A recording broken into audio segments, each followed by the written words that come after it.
There we go. Cynthia, I'm here with Anna Hunter. Can you hear me okay? I think I can. It's really loud in here. Anna has her own yarn company. Long Way is her yarn brand. Her company's called Homestead. And she's here today to promote her new book. Yes. The new book is called Sheep, Shepherd, and Land. Yes. And this is published by 910 Publications, a new Canadian publishing company focusing on textiles in Canada. I mean, Which how is amazing. special is that? I know. Anna, what did you bring here today to Knit City, Montreal? Right. So I have a few different yarns highlighting breeds that we're focused on in the book. So Yep. I have Coopworth, which is just a beautiful breed from a farm in Ontario. So a bunch of Cooper. undyed. I haven't heard of Cooper. It's an amazing breed that came out of New Zealand. They focus Sort of like merino? kind of like merino, except a little bit different. You can almost, I don't know if you can tell in this light, but there's almost a natural sheen to the yarn. It's a really smooth, beautiful yarn. So I've got some natural white, and then I've got some naturally dyed yarn. So we grow most of the plants we use in the dyeing of our yarn. On your farm? On our farm, yes. Oh my gosh. Yeah. Okay. So then down here, this beautiful gray is some Rito Arcot, which is a truly Canadian breed. It was developed in the 70s and 80s at the Agricultural Research Center outside of Ottawa. This feels like it has alpaca in it. Yeah, it's very beautiful and soft. Oh, we might have to get a skein of this. Cynthia. Yeah. Okay. All right. And then I have some East Frisian, which actually came from a farm also featured in the book in Quebec. Brebis de Beau Rivage, who is actually also here with a booth, and East Frisian is actually a dairy breed, so their main focus is milk. But their wool is also really lovely. It's a more rustic, toothy yarn, lots of resilience and structure to it. So lovely for sweaters. Yeah, going to be really good for outerwear, sweaters or mittens. And then I have LBX, which is actually an interesting Canadian blend of medium grade wool. So I have some naturally dyed yarn of that, and yeah, and then we're just promoting the book today. Yes, and this is your newest book. Yep. We were just talking about the photography and how gorgeous that was. Where were all your photographs taken? Well, so I was lucky enough to travel with my neighbor and my best friend, who's a photographer, and we traveled across the country, coast to coast, and we interviewed 11 different farmers. So the photographs are from all of their different farms. That's lovely. So wonderful to meet you. Oh, thanks for coming out. Oh, hi. Hello. Good. How are you? Don't tell them what we're doing. Okay. What are you doing? It's like a surprise better. What? So we're here at Cabin Boy Knits. We're with Christopher and Jeannie. Hi. Welcome. Great. So thank you guys for talking with us. This is great. Share with us a little bit about what you're doing here. We are vending. We're here as vendors. I'll cover the vendor piece, and you can cover the piece last night. And so we're here as vendors. And so this is our second year at Knit City, Montreal, and it's fantastic. It's one of our favorite festivals. And we've brought yarn. So we're here to sell our yarn and educate people on wool. Fantastic. And we also were a part, excuse me, we hosted a variety show last night. And Really? so, yeah, we I were missed that. fortunate enough to be asked to host a knit night. And we decided with the organizers to make it a variety show. So there was a singer, dancers, Drag queens. I think I saw that a this wonderful morning. poet, and Yes. what is the horse? Oh, Horse and in motion? it was an art installation. It was phenomenal. It was really With great. wool.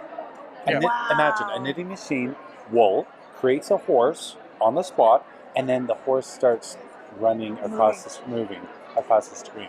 So my next gosh. year, Knit City Variety Show might be the place to be. Yes, I can see that. Okay, so you were going to show us some yarn. Yeah, absolutely. Yes, I'll leave that to Christopher because he's the yarn expert. I'm just the yarn carrier. I That's load not it, true wash at all. it. That's not true at all. That's his You expertise. label it. Oh, You yeah. put the labels on twice Well, yes. sometimes. You can find him in the dye And the room labels, sometimes. and the labels, it's so, sort of special to have them all like handwritten. But after, 700 yarn. It's You cute, can- very soft. Yeah. Okay, I'll grab the yarn. Okay, let's move over here. So over here is our special for the show. It is merino, cashmere, silk, and indigo. Have a feel of that. Oh my God, this is petable. This is truly, truly nice. And so you're using a special indigo dye bath too, like that? Yeah, so it's natural indigo. And so I'll create the indigo dye bath for it. Yeah. And I've dyed it. So there's 2 shades of blue, and then we left the white exposed. We wanted to reflect the Quebec flag. So blue and white. So That's beautiful. yeah. So is it harder than some of the other colors that you do? No, indigo's this? no. I mean, indigo can be temperamental. You have to focus on the temperature. You have to take care of your dye bath. Yeah. But the magic with indigo is when you pull the yarn out, it's green, and then when it oxidizes, it turns blue. And that's the big wow moment. It's really exciting. Yes. I love dyeing with indigo. As a dyer, that would be really exciting. Oh yeah, it is. It's always exciting. Never a dull moment. The other thing I think that's exciting is seeing what people make from your yarn. Yep. Would you agree? Absolutely, I love that. And Yeah. so we've had people come by and wear what they bought last year, or show us pictures. I had a woman this morning. She was showing me the little hats that she made for her grandkids out of our yarn. So it was great. No, that really is nice. fantastic. But this truly is beautiful, Cynthia. Oh. Thank you. Thanks. Yes. And over here. Yeah, so I've been using wool and linen for socks, and so here's a sample of it, the way it knits up, and it's great. And so I've been test driving these socks, and really happy with it. And you're happy with the way that they last, the longevity? Yes, yeah. That's what I've been taking it for a test drive around the floors of the cabin. Yes. And they've been holding up quite nicely. So Yeah, you're going to have to tell us a little about your cabin later too. absolutely. So tell me about why you use wool in the heels and the toes. Yeah, I did it for really just a contrast. So it was just a contrasting color. Mm. Yeah. And I used a thicker yarn. This is actually Gotland. So it would hold up pretty well Yes. too in the heels. Yeah. And Yeah. would this lightly felt? Do you think? It depends if you put it in this is non-superwash. Right. So you have to be careful, you have to hand wash it. Yeah. Yeah. But I would imagine, with heat, maybe in a boot or something, you might Yeah, get a you nice might. sort of felted Yep, heel. you might. Yep, absolutely. Yep. I'll let you know. Okay. Yeah. All right. So this is just a small corner of your booth. It is. You've got so much more. We Can you do. Yeah, absolutely. share with us what you brought today? Yep, so we have this is the heavier yarns, so the chunky and the worsted and Aran. And when we look at the label, so I take the label and I'll write down what it is that I'm using to dye with. This is cannabis leaves. No kidding. So a friend of mine has huge cannabis plants, and he gives me the leaves, and I take the leaves and I use the leaves to dye the yarn with. Wow, that's amazing. So cannabis has way more, benefits and features than we would ever think of. And then we've got oak. This is from our oak trees on our property. We live in the forest that we live in has hundreds of oak trees, and so we use the bark and the acorns and the leaves to dye yarn, and we get different colors from the various parts of the plant. So are all of these greens and yellows from oak leaf? No. No. So this one would be cannabis and indigo. Oh, wow. Okay. And then we have oak. And then over here we have, this is from, that's oak. So you can get a really light shade from oak as well. Yes. This is from, this is Quebeco. Tobacco? Cigarette? Quebeco. Oh, okay. And then I think I sold this morning I sold a lot from our pine and spruce trees. This is oak as well. Pine and spruce. I would have never thought you could dye yarn from Oh yeah, yep, absolutely. pine. The needles or the cones or what? We use the needles. Wow. Yeah. So we take our Christmas tree and we just recycle it, and we use the needles for dyeing yarn as well. That's amazing. Wow. Okay.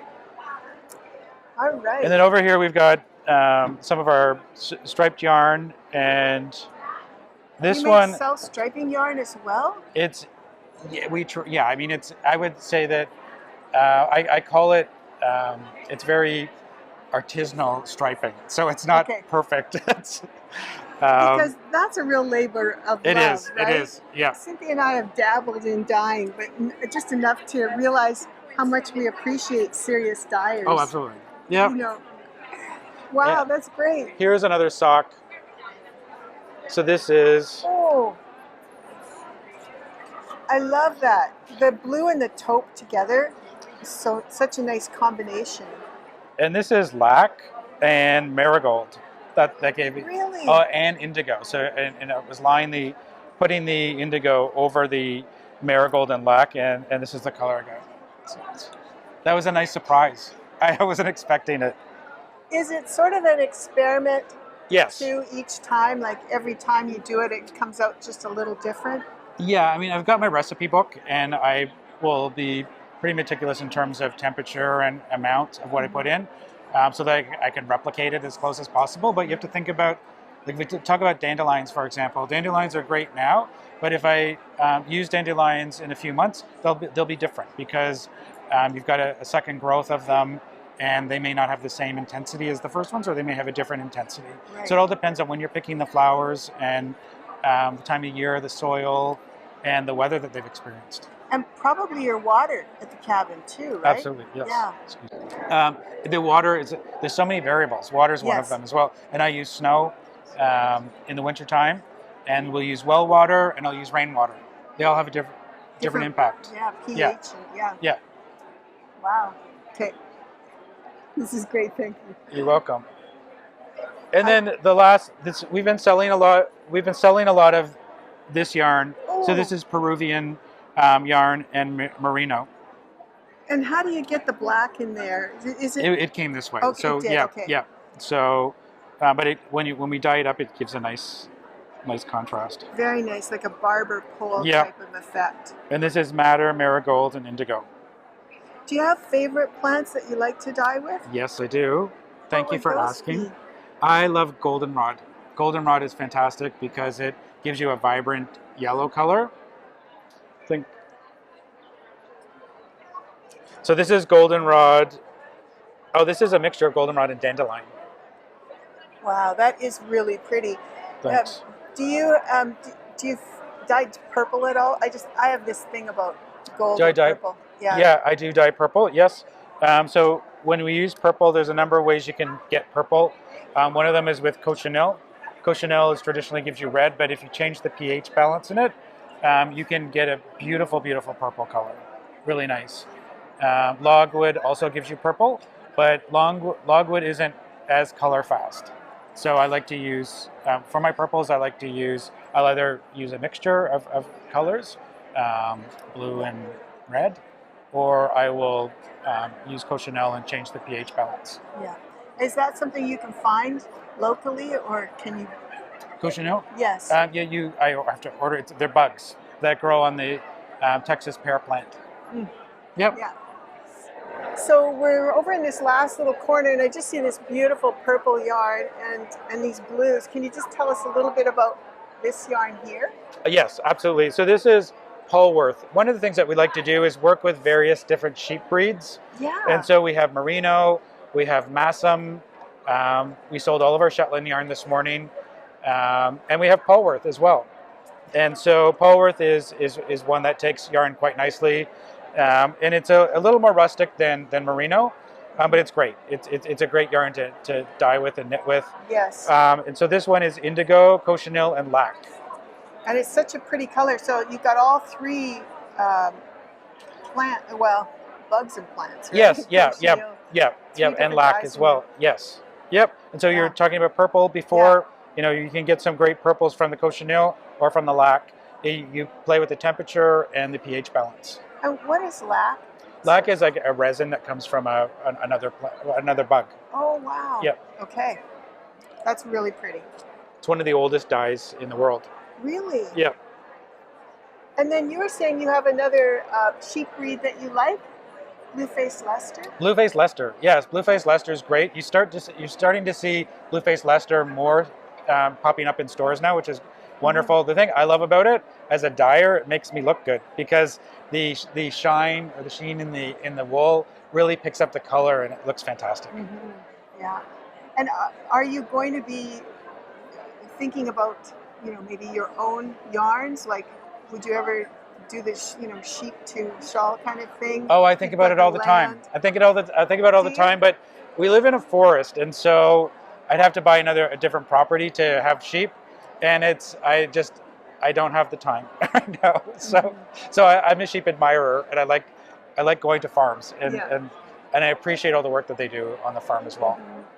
Well, tell us a little bit about your cabin, because Cynthia sure. and I are kind of like northern Alberta girls, and we love going up to Jasper a lot. We spend a lot of time there. Beautiful. What's your cabin like? The cabin is located on 17 acres in a forest, an oak forest, and so we're actually in the Oak Hills, just around, for people just to get an idea of it, we're halfway between Montreal and Toronto. Okay, so and a couple hour drive, would you say? It's 4 hours, 3.5 hours from here, from Montreal, and it's a great place. We live in a log cabin. The log cabin was built in the 1850s, and if you look at the box is very similar to the cabin that we live in. We had that designed for us, so it looks very, very similar. Yes. And we've got a lot of botanicals that I can use just from the forest to dye with. Yes. And if folks want to get to know more about you and watch you and see, how you do this, how can they get a hold of you? Yeah, they can go to our website, which is cabinboyknits.com. I'm on Instagram as cabinboyknits, and we have a YouTube channel, Cabin Boy Knits, as well. That's great, fantastic. And are you planning any sort of events for the future? Yes, thank you for asking. We just received a government grant to expand our teaching facility on our property. And so we'll be teaching dye classes right on the property. Oh my gosh. So yeah, it'll be in the forest, and our workshop we've got a ton of windows, and so you feel like you're right in the forest when you're dyeing the botanicals. So we're really excited about these classes. Fantastic. Well, I hope you'll invite us back to one of your first dye workshops. We will. That would be fantastic. And thank you so much. Thank you so much. Really appreciate it. All right. Cynthia, look, we have Lucinda. Lucinda, we wanted to come and see you, and we're so happy to see that you're here with Julie. Thank you. I'm here as the booth babe, and I'm promoting all of Julie's yarns, which we love. Yes, absolutely. Tell us what's new. What's new here with Julie? So new with Julie is she's making jewelry. We heard she's supporting Indigenous artists. Yes, she is. So the booth right next door has a lot of Indigenous work, some silk scarves that are magnificent, beam paints, the kokum scrunchies, just really amazing pieces. So it's really worth checking out. And so Julie's also doing jewelry. We're promoting Len Magazine and the Liberty, and this is in Julie's yarn. This is her Merletto and Anatolia. And we love Pope Vergara because she's making us bead all the things, do all the great things. This is my new tee to promote Julie's Anatolia for the show. And it's a silk blend, and so super fun. And you can see my Pope influence because I've got a little beading there that just gives a nice little weight to the sleeves. And we have green sheep, and they've got really amazing things that you can mix with the Julie yarn in a really cool, creative little shawl. Frills are in. Little frills are in. So let's put frills and beads and everything. And baubles. Baubles, yeah. Is that hand spun? It is hand spun. And it's merino. It's super soft. It's absolutely, really just a cool thing. Tell us a little bit about your design. Is that hard to do? So this is a really easy stitch. I'll tell you what the stitch is. It's not a secret.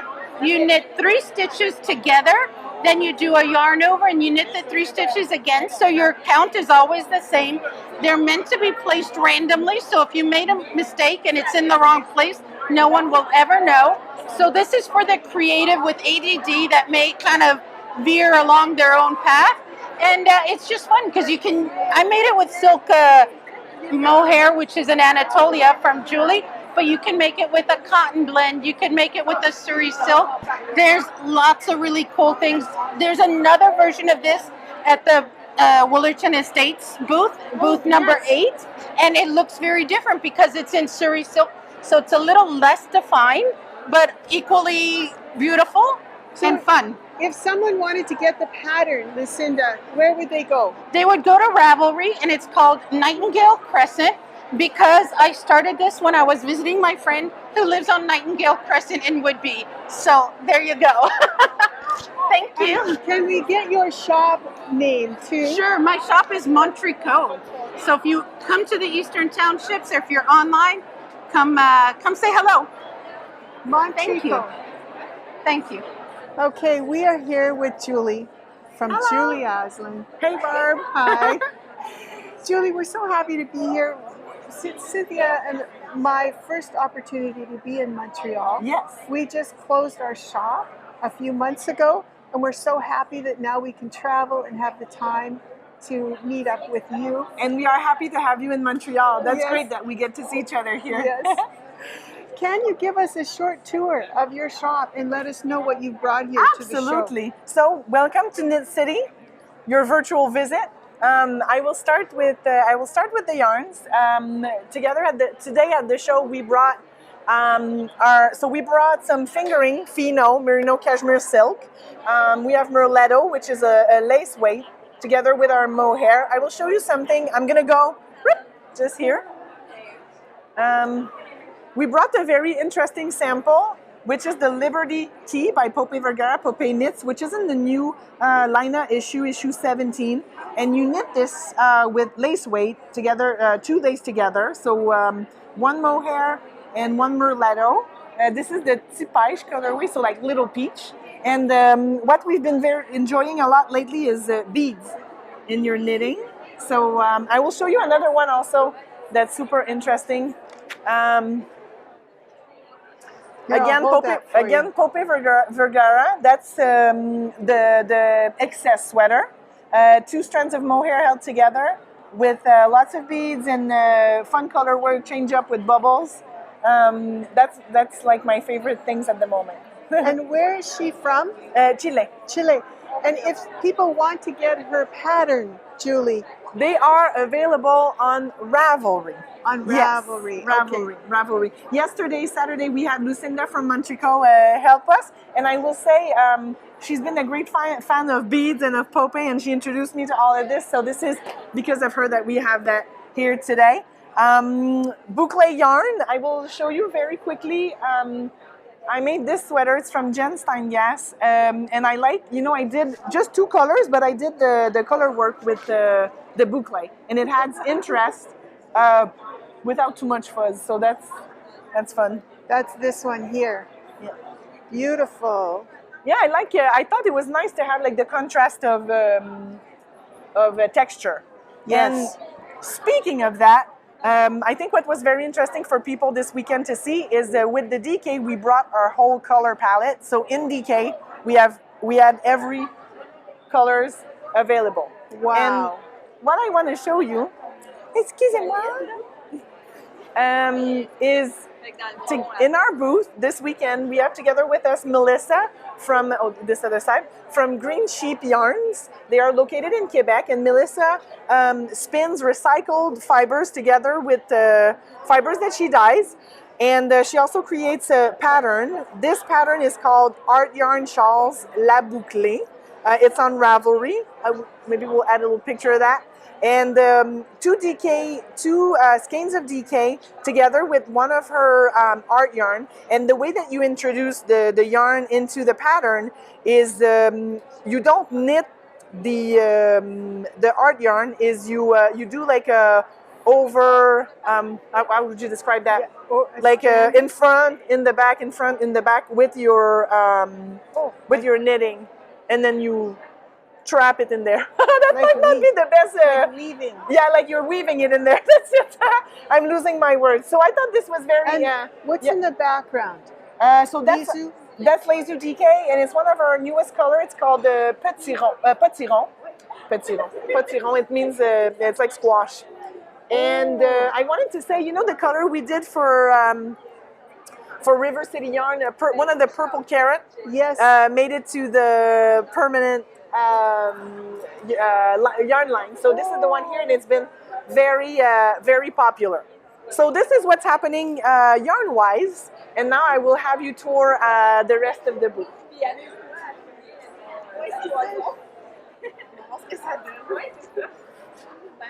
Melissa, I'm taking you on the spot, but I'm talking with Barb and Cynthia from River City Yarn. I just showed them your shawl, and you didn't know about it, but I'm going to ask you now, do you want to tell them more about what you do with your yarns? Look at our beautiful cardigan. Yeah, well, actually, I use recycled fibers from sweaters I unravel or just gifted extra yarns, and I shred them, and then I do actually card them to make hanks like this before I spin them, and then after once they're spun, I do boucle or like jumbo yarn with them, and I hand dye them too, and incorporate it in my knitting. And so this is a new pattern that you just launched? Yeah, well, I made it for this show. I really wanted to do it with Julie's yarns. So it's a pattern I worked on with like recycled fibers last year, but then I really wrote it and made it with Julie's yarns for this show. Yeah. Lovely. And I know Cynthia came by and got a package from you, a sample package. It's so nice to have a pattern. Where can people get your pattern? On Ravelry. On Ravelry. Or my site too, on greencheapyarns.com. Hey, so for the show also we had the Mary Martins from Toronto came out with this new pattern. She has this technique called fission knitting. She's actually teaching a class of it on Knit Stars, but you can also find a bunch of tutorials on her website. Her patterns are super interesting. So the background is, this one is made out of lace weight. The background is 4 colors together. So the background is all your colors. And then what happens is when you follow the chart, some of the colors come forward, and this is what creates the motif. And it's double-sided. It's very interesting, and for knitters who would like to learn new techniques and add tools to their toolboxes, these are patterns that will make you think outside the box. So that isn't the feel of it a beautiful weight. Yes. Yes. It's very drapey and kind of comforting. It's a great one. Let me take you this way. Just quickly, also, I will say one thing that we brought this weekend is for all the mittens lover, Mittens of Latvia, and it's a book that explains the history, the techniques, and aside from the basic pattern, is you have pages upon pages upon pages up until the end of charts that you can follow. So for people who love accessories, this is a great book, and it's one to cherish. I love reference books. This is great for any knitters. I think bookshelf. This one has to come home with us, Julie. That's perfect. So we will. So what we've been doing in the last shows that we've attended, and we do the same with our when we visit yarn shops, is we bring things with us. And knitters, you know, we like to create, and I thought it was fun to bring in other artists who create things to complement our creations. So, you know, we create things with fabrics, but I will show you later, like jewelries and anything like textile related, like scarves that will complement your outfits. But I thought also something that I like to do, I know we are all very creative, and it's fun to try other mediums. So what we've brought with us today is a lot of beam paints. It's a company out in Ontario, Les Îles Manitoulin, Anand Beam. Has a company that creates watercolor, artisanal watercolor made from natural pigments. Her parents are artists. Her dad showed her how to harvest and use the pigments from nature. So she's creating watercolors now. Together, we've come up with a kit, 9 colors to paint 6 postcards that were illustrated by Catherine Illustration. She's also at the show. Very nice knitting-related illustrations.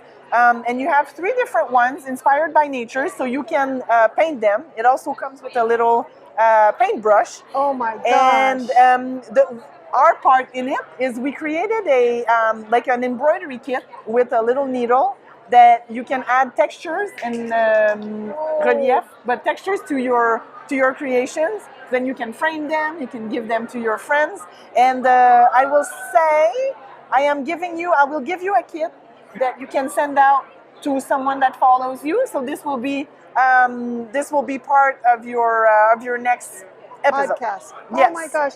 Julie, that's such a wonderful idea. What a great gift to give to someone else who's in arts. Exactly. Artistic. And I mean, painting, lots of people like it. I think it's great because you can try it, and it's like you have the drawing, so it's a little less intimidating.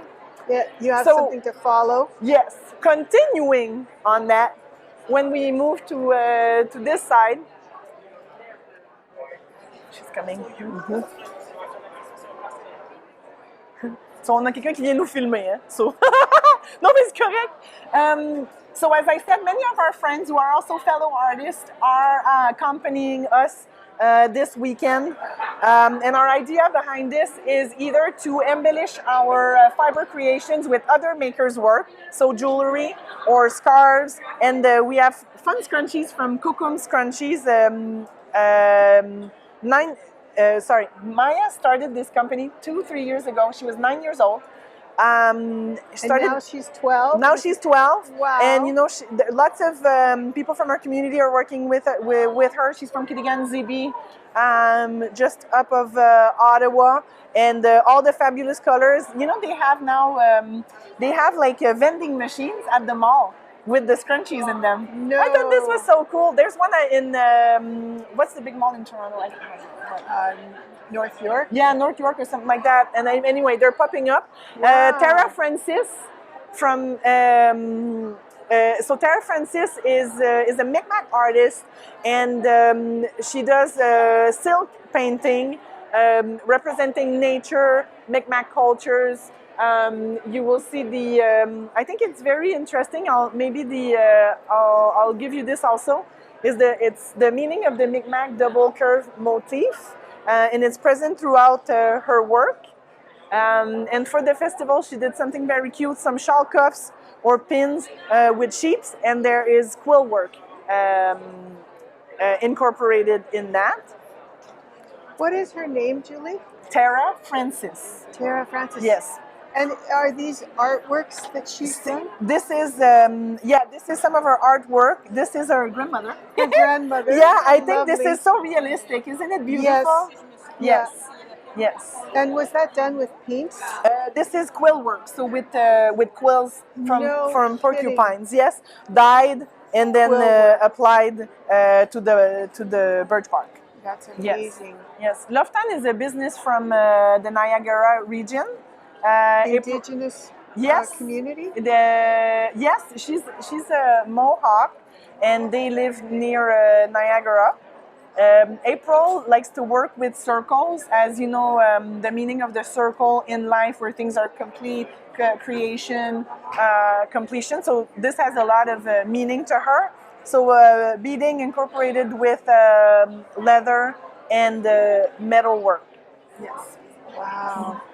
So those are beautiful pieces that you could attach to a shawl. Exactly. You could use them as a progress keeper. Oh yeah, you could. So many ideas. Yes.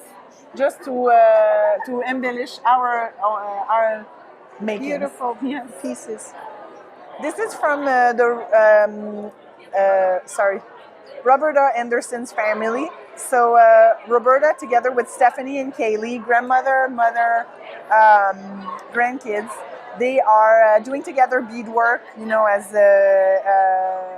a family tradition, and they are inspired by nature, and their work is very inspiring. So Julie, after today, when the show's over, is there a way that people can buy these Absolutely, items? absolutely. We will be putting either kits or just individual items on our website. People will be able to shop Knit City from afar. Excellent. And your website is www.julie-asselin.com. fantastic. So look there for some of these beautiful pieces. Yes. Add them to your gift list for someone very, very special. Absolutely. All right. I will say, Barb, you say, do you want to present your team? I think, Jean-François, my husband, is an integral part of the dyeing process now because we work together. Yes. So we will have him say hi today. Okay. Jean-François, hello. Do you want to come say hi to Barb and Cynthia for the camera? So Jean-François, we work together, dye the yarn, and prepare all the skeins and all that together. So Jean-François is also an integral part of the process. And you've been creating colorways and yes. So the yarns that we bring you are from both of us. Thank you. I'm just going to stand on his side in case he would like to say something. I'm just going to move over here because I have a microphone as well. Okay. And if you sort of face I'm a man of a few words. So. Okay. Can you tell us just a little bit about dyeing all of the yarn that you dye? I mean, you've dyed yarns for our special colorways that we're so proud of and have been so popular. Julie's yarns, when they come into our shop, just go very, very quickly. And I was wondering if you could share with us what it's like to dye all the colors that you dye. You mean the process or? Yeah, both. Okay. What inspires you? Let's say that. Mostly nature. So we look at pictures of nature, and it comes from an idea of something in nature, and then we try to replicate it. Onto yarn. Yes, onto yarn. Sometimes it takes a while to find the color we want, but with time and experience, it's easier and easier. Which colorway is your favorite? Right now,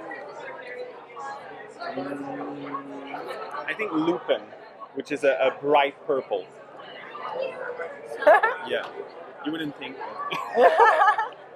I would think actually. And Jean-François, what's your favorite? Green. What's your favorite part of the dye process? What's your favorite part of the day when you work?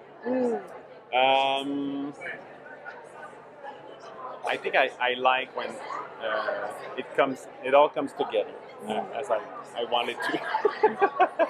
When you mix the dye and you poured it in. At the end, when the end result is what you wanted it to be.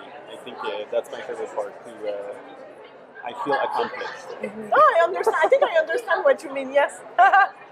Cool. Thank you both so much. It's been a pleasure chatting with you, and we wish you all the best. Thank you so much, Barb. Thank you, Cynthia.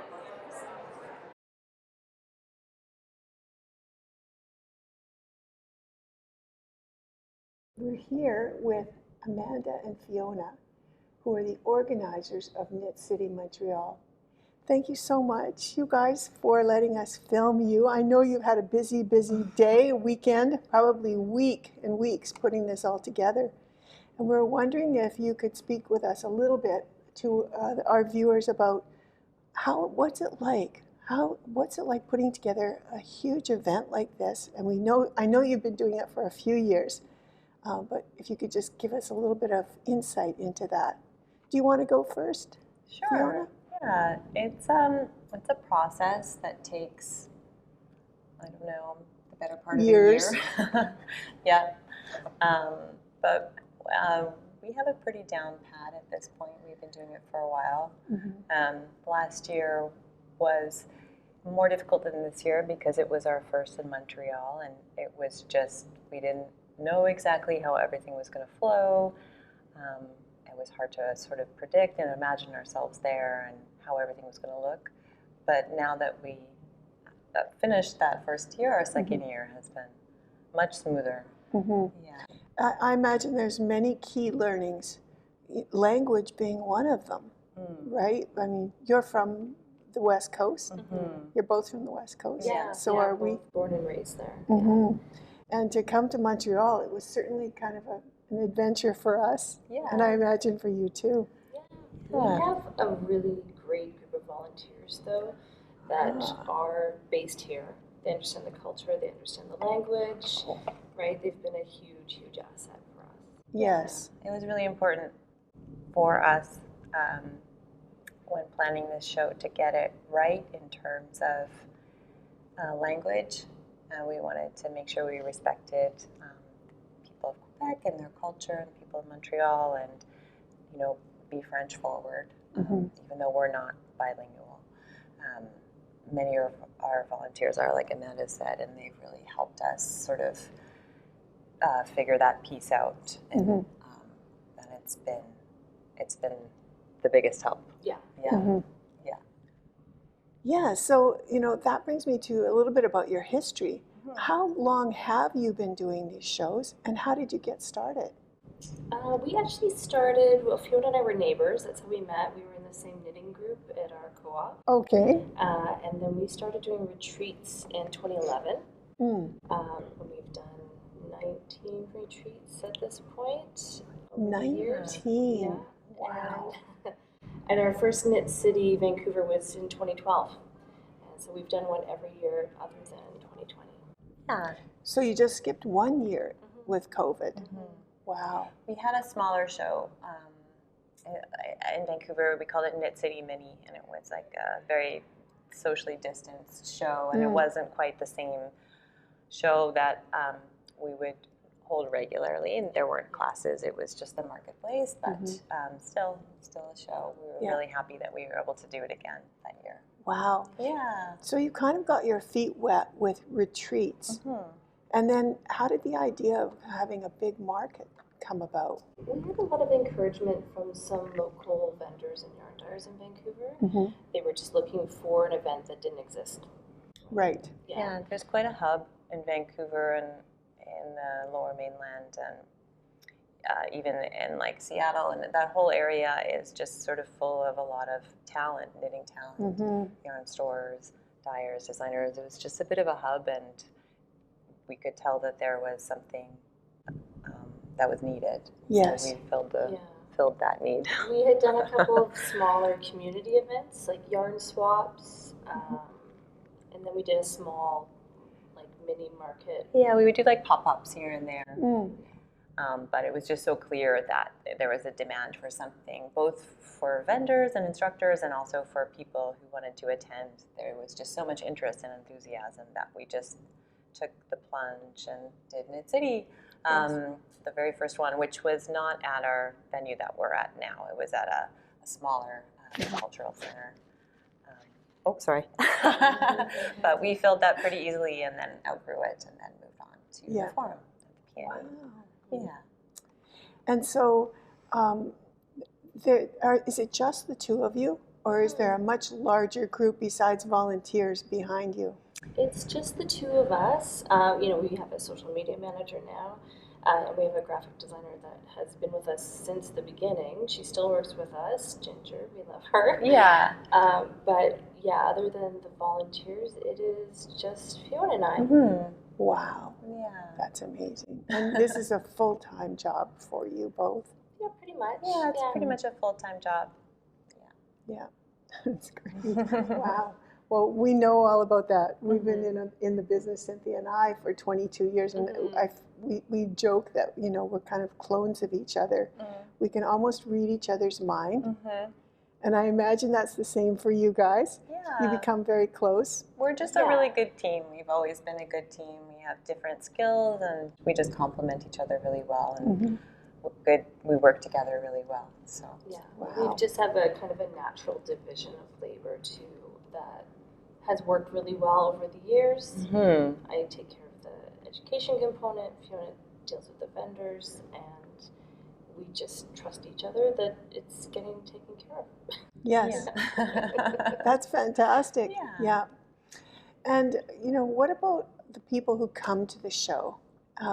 Because I imagine that that's changed a lot over the years as well. You probably started out fairly local, and then we've noticed that friends of ours from all over North America are coming to the shows. So that's very a broad sort of range of people. Yeah, I think a big part of the change from local to we have a lot of people travel to the shows now, is due to social media. Like when we first started, Instagram was very, very new, and you know now it's a major thing, and other social media platforms have taken over as well. But just people And word of sharing their mouth, too. experiences. Yeah, definitely word of mouth and people seeing that it looks fun and they know maybe they follow a certain instructor and that instructor is coming to the show and then they learn about the show and then they come and like hopefully have a good time. Yes. That's great. Yeah. So, you know, there's so much to these events, and we're seeing, you know, events like, for example, Stitches. This week they made an announcement that they're not going to be doing that anymore. And so that's, I think, a big loss to our industry and to the teachers and the vendors. So we wish you all the luck and hope that you can continue this going forward. Do you have any plans for the future that you can share with us? We definitely have plans, but because it's the two of us, we're not here to expand super fast and you know hire a big team or anything. We like the way that it works. It works really well for us, and I hope for everyone. And so we have plans to hold Knit City in other Canadian cities, and we actually teased a few months ago that we were going to be holding it in another Canadian city. So we'll announce that on social media in a couple of weeks when we've recovered from Montreal. Yeah. Yes. We just held our first retreat since 2019 in April. So we're looking forward to getting back into the swing of retreats. So that's more, you know, future plans. Yeah. Nice. More retreats for sure. Yeah. That's fantastic. Yeah, so Cynthia, you had a question about Knit City Vancouver. We're wondering if there's going to be a Knit City Vancouver and when that'll be and how can people sign up for that? Yeah, so there's going to be a Knit City Vancouver this coming September. Yeah, the 22nd to the 24th. And people can sign up for our Instagram at Knit City Canada or go to our website, knitsocial.ca, sign up for our newsletter, and that's where you get all the breaking news about shows and dates and the instructor lineup and vendor lineup and things like that. Okay, great. And just one last question. I know people are going to ask us what you're wearing. Amanda, what's that beautiful top that you've got on? Yeah, this is the Elton pullover by Hohi Locatelli. I knit this with La Bien-Aimée and Bar Atrico. This was yarn I bought at Knit City Montreal last year, and I just finished it this afternoon. Fantastic. Yeah. And Fiona, I know it's really warm in here, but I know you brought a sweater. And I took my sweater off, but here it is. It's called Sumac. And I've heard of that. The designer is Tet Besh, and the yarn is Dorirum Natura Gilead. So are there any sort of last things that you'd like to share with the public about your events? Sure, yeah. We'd just like to give an extra thank you to our amazing team of volunteers, both in Vancouver and in Montreal. We couldn't run the show without them. They're incredibly special people, and just want to say a huge thank you to them. Yeah. And thank you to everyone for coming to our shows and supporting us. And yeah.